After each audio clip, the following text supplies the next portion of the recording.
안녕하세요. 해드림 출판사 이승우입니다. 오늘 또 저는 고향마을 앞 바닷가에 나왔습니다. 이 제 고향마을 앞 바닷가에 만조수이 즉 썰물이 찬물대가 될 때를 한번 영상으로 보여드리고 싶어서 일부러 물대를 맞춰서 나왔습니다. 제 얼굴은 잘 안 보이실 겁니다. 지금 화면에 여기가 지금 나무 밑 그늘이라 제 얼굴은 잘 안 잡히는데요. 대신 제 등 뒤로 보이는 널따란 바닷물과 저 멀리 보이는 섬, 그리고 제 머리 위에 있는 나무들 흔들리는 모습들, 그리고 제 목소리만 이렇게 좀 들어주시면 감사하겠습니다. 지난 북잡기 6회였죠. 제가 실명을 밝힐 수 없어서 제 친구를 개똥이라고 하였는데요. 1년 내내 책 한 권 안 산다고 제가 핀잔을 주었었죠. 그런데 6회 북잡기를 개똥이한테 보내주었더니 카톡이 왔는데 내용은 이랬습니다. 친구야, 앞으로 한 달에 책 한 권씩은 꼭 살게. 대신 책은 네가 추천해 주라. 이렇게 왔습니다. 저는 아주 반가웠습니다. 친구 개똥이에게 이제 좀 여유 있는 삶이 이어지겠구나 싶었었죠. 제 친구 개똥이는 초등학교 때 공부를 아주 잘했습니다. 머리도 좋았고요. 그런데 사정이 있어서 어릴 때부터 직장 생활을 했었죠. 지금은 알루미늄을 취급하는 큰 가게 이제 사장입니다. 쉬지 않고 일만 하는 친구에게 입문서 같은 묵직한 책을 추천하기에는 좀 그랬습니다. 그래서 무겁지도 가볍지도 않은 미네수필집 떠난 그대 서랍을 열고를 추천해 주었습니다. 이 수필집을 추천한 이유는요, 앞만 보면서 살아온 친구가 나 아닌 다른 사람들이 세상 살아가는 모습을 좀 들여다보면서 자신의 삶에서 아름다운 것들은 무엇이었는지, 혹여 자신이 놓치고 살아온 소중한 것들은 없었는지, 이런 것들을 좀 성찰해 볼 수 있는 여유가 생길 것 같았기 때문입니다. 또한 수필로 펼쳐지는 전혀 낯선 이의 삶을 통해 공감과 위안도 얻으면서 무엇보다 책을 가까이 함으로써 잠재되어 있는 자신의 또 다른 능력을 발견해 보기를 바랐기 때문이죠. 그 미네수필집 떠난 그대 서랍을 열고는요, 미국에 있는 성우 이양숙 선생님이 수필 일부씩을 낭송을 해서 저에게 보내주고 있었는데요. 제가 그것을 영상으로 만들어 이제 유튜브에 올리고 있었습니다. 근데 그 영상을 제가 친구 개똥이한테도 몇 개 보내준 적이 있었죠. 그런데 참 그 다음날 친구한테 또 카톡이 왔습니다. 친구가 그러는 거예요. 카톡으로. 친구야, 그 책 서점에 없던데? 이러는 거죠. 그냥 저는 어련하게 있냐고 대답을 했습니다. 평소 독서를 안 했으니까 책을 어떻게 구매하는지조차 이제 몰랐던 것이죠. 아마 친구는 집에서 가까운 그런 이제 동네 서점을 찾아갔던 모양이에요. 근데요, 이 친구뿐만이 아니라 그 의외로 책을 쓴 저자들조차도 그 책 유통이나 그 구매 방법을 모르는 경우가 적지 않습니다. 자신이 이제 책을 냈다고 이렇게 주변에 알리니까 주변 지인들이 서점에 갔더니 책이 없더라고 하면서 저한테 이렇게 항의 비슷하게 해옵니다. 지금 제 뒤로 윤슬이 계속 반짝이고 있습니다. 책이 나오면 모든 서점에 다 깔리는 줄을 아는 것이죠. 저자들조차도요. 그것이 무엇을 의미할까요? 그 정답은 여러분들께 맡기겠습니다. 우리 해드림 출판사 그 주요 거래서점은요, 교보문고, 영풍문고, 반디앤누니스, 또 예스24, 알라딘, 그리고 지방서점 몇 군데 하고요. 인터파크도 있네요. 이제 총판으로 한국출판협동조합을 이제 이용을 하고 있습니다. 그래서 주요 거래서점 이외의 지방서점들은 이런 이제 총판을 통해서 이제 책을 공급받는 것이죠. 민해 수필집 떠난 그대의 서랍을 열고는 신간입니다. 이제 나온 지가 얼마 안 됐다는 이야기죠. 그 신간이 나오면요, 그 거래 서점의 입고 분량이, 신간 입고 분량이 정해져 있습니다. 대략 뭐 10권에서 5권 정도밖에 안 되죠. 우리나라에 한 30여 개 그 지점을 가지고 있는 교보문고조차도요, 일반 신간은 10권 정도밖에 안 받습니다. 물론 그 이제 책을 유통하기 전에요, 서점 MD를 찾아가서 이제 해당 책 그 설명을 하면서 앞으로 전망이나 홍보 방법들을 이야기를 해주면 그 MD가 판단을 해서 뭐 사전 주문을 100권도 할 수 있고 뭐 50권도 할 수도 있고 30권도 할 수 있습니다.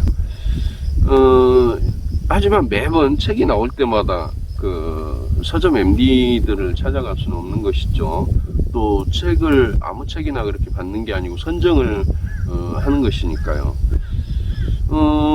뭐 실제 MD한테 이제 100권 선주문을 받았다고 해도요, 한 2주 지나서 한 별 반응이 없으면 매대에나 뭐 평대에 올려놨던 이 책들도 바로 반품을 시켜버립니다.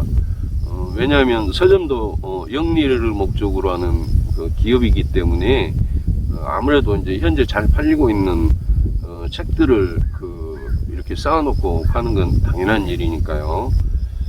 보통 MD란 머천다이즈의 약칭인데요. 다양한 분야의 MD가 있습니다. 물론 서점에도 MD가 당연히 있습니다. 이 MD들은 상품 기획에서 판매까지 담당하는 전문가들을 말하는 것이죠. 서점에 들여놓은 책을 어떻게 기획을 하고 어떻게 팔릴까를 고민하는 기획 전문가가 서점 MD들입니다. 문학이든 교양이든 전문서적이든 각 분야별 그 MD가 다 있죠. 그 서점에 가보면은요, 이제 서점 그 매장을 들어가 보면 평대 또는 매대라는 게 있고요. 책 제목이나 뭐 출판사 이름을 뭐 가나다 순으로 정리를 해가지고 이제 책을 꽂아두는 책장이 있습니다. 근데 매대 또는 평대는 이제 쉽게 말해서 책을 쌓아놓고 이렇게 파는 곳이고, 책장은 뭐 책 한두 권 이렇게 꽂아 놓는 곳이라고 보면 되죠. 그러면 이런 매대나 평대에는 어떤 책이 올라갈까요? 여기는 이제 주로 베스트셀러나 현재 잘 팔리고 있는 책, 또는 대형 출판사가 애초 그 선점한 공간이 있습니다. 그런 선점한 공간에 올리는 자기네 책이 있고, 또 조금 전에 제가 말씀드린 그 MD가 뭐 100권씩 선주문한 책들, 또 이런 것만 있는 게 아니고요. 그럼 평대나 매대에는 일정한 비용을 지급하고 일정 기간 이렇게 올려놓는 광고용 책이 있습니다. 이런 책들이 이제 올라가는 것이죠. 그러니까 이제 신간은 대부분 책장에 꽂혀 있다고 보시면 됩니다. 뭐 신간이 매대나 평대에 이렇게 올려 있다고 해서 잘 팔릴까요? 물론 뭐 견물생심이라는 말이 있긴 합니다. 그런데요, 매대나 평대에 책이 놓여 잘 팔리는 게 아니라 책이 잘 팔리니까 매대나 평대에 올라가는 것입니다. 그걸 좀 아시면 좋겠죠. 특히 저자분들이요. 우리나라에서 하루에 쏟아지는 신간 종수도 엄청날 뿐만 아니라 아무리 매장이 큰 서점도요, 책을 비치할 공간은 한정되어 있습니다. 어떤 저자가 예컨대 이제 광화문 교보문고를 가보니까 대형 매장에 사람들이 막 북적거리니까 책을 가져다 놓기만 하면 금세 팔릴 것 같은 생각이 들기도 하겠죠. 하지만 서점에 온 사람들이요, 서로 책을 찾는 분야가 다 다르겠죠. 대형 매장도 또 수많은 그 종수의 그런 도서로 이제 분류가 되어 있는 것이고요. 이런 공간이 없어도요, 사실은, 그러니까, 오프라인 서점이요, 쉽게 얘기해서, 오프라인 서점이 없어도 책은 얼마든지 판매를 하고 구매할 수가 있습니다. 인터넷 서점이 있기 때문이죠. 인터넷 서점은 말 그대로 매장이 없잖아요. 물론 교보문고처럼 뭐 전국에 매장이 있는 서점도 다 인터넷 서점을 운영을 하고 있죠. 저희 같은 경우는요, 교보문고를 제외하면 매장이 없는 인터넷 서점 판매량이 어지간한 그 매장을 갖고 있는 오프라인 서점 판매량보다 훨씬 많습니다. 우리나라 서점이 몇 개나 될까요? 뭐 수천 개는 되겠죠. 책을 모든 이런 서점에 깔 수는 없는 노릇입니다. 서점에서 신간을 아주 작게 받는다고 해도요, 책이 점점 반응이 있게 되면 서점 자체에서 이제 선주문을 해서 이렇게 판매를 합니다. 독자들은 이렇게 서점에 놀러 가서 책을 둘러보다 책을 이제 읽고 싶은 책을 골 수도 있죠. 하지만 요즘은 자신이 읽고 싶은 그런 책이 있다면 미리 인터넷으로 다 검색을 해봅니다. 검색을 해서 그 정보를 습득한 후에 바로 인터넷 서점을 통해서 구매를 해버리죠. 굳이 서점까지 이렇게 나갈 일 없이요. 요즘은 스마트폰으로도 얼마든지 책을 구매하는 세상이잖아요. 인터넷 서점으로 뭐 그렇게 원하는 책을 얼마든지 구매를 할 수 있고, 또 배송도 엄청나게 요즘은 빨리 됩니다. 1년에요, 책을 진짜 몇 권이라도 좀 독서하기를 원한다면 자기 마음에 드는 그런 인터넷 서점 하나 골라서 필히 회원 가입을 좀 해두면 좋습니다. 제 친구 중에요, 광주백작이라는 별명을 가진 친구가 있습니다. 김영배 수필가죠. 이 친구는 자신의 한 달 생활비에서 매월 도서 구입비를 책정한다는 것이에요. 저는 이런 사실 하나만으로도 친구를 무한정 존경합니다. 친구 개똥이한테도 제가 자세히 이번 기회에 설명을 해줬습니다.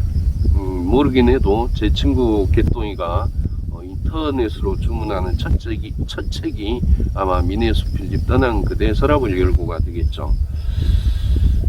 이 수필집을 읽으면요, 저자가 독서량이 참 많구나 하는 것을 알게 될 것이고, 어쩌면 개똥이 자기 자신도 글을 쓰고 싶다는 생각을 할지도 모르겠습니다. 수필이 아주 아름다운 데다가 친구 개똥이 자신이 세상을 굉장히 파란만장하게 이렇게 살아왔으니까 쓰고 싶은 이야기가 많이 이런 소재가 넘치겠죠. 만약에 친구가 글을 쓰겠다면 무조건 저는 이제 도와줄 생각이고요. 만약 또 더 나아가서 수필가로 등단을 하겠다 그러면 또 등단도 제가 시켜줄 것입니다. 하여튼 책을 가까이 하면 인생도 바뀔 수 있습니다. 이거는 분명한 사실입니다. 아직 서점에 회원 가입이 안 되어 있는 분들은요, 서점 하나 꼭 골라서 회원 가입하시고요, 가입 기념으로 민해수필집 떠난 그대 서랍을 열고, 또 엊그제 나온 김동현 에세이집 나도 그대의 희망이고 싶다, 이런 책들을 한번 구매를 해주시면 독서를 하는 그런 행복을 만끽하실 수가 있을 것입니다. 생각해보니 이참에 제가 좀 독서 전도사로 좀 나섰으면 좀 좋겠습니다. 물론 이제 유튜브를 계속 유튜브를 통해서 해야죠. 오늘은 여기까지 줄이겠습니다. 좀 야외이고 지금 이렇게 화질이 제 얼굴도 잘 안 나오고는 하지만 제 등뒤로 여전히 윤술이 이렇게 반짝거리고 물소리, 바람소리도 이렇게 아마 녹음이 다 되겠죠. 들으시는 여러분들 기분이 많이 좀 상쾌해지셨으면 좋겠습니다. 저는 여기 계속 좀 앉아 있고 싶은 그런 기분이 듭니다. 고맙습니다.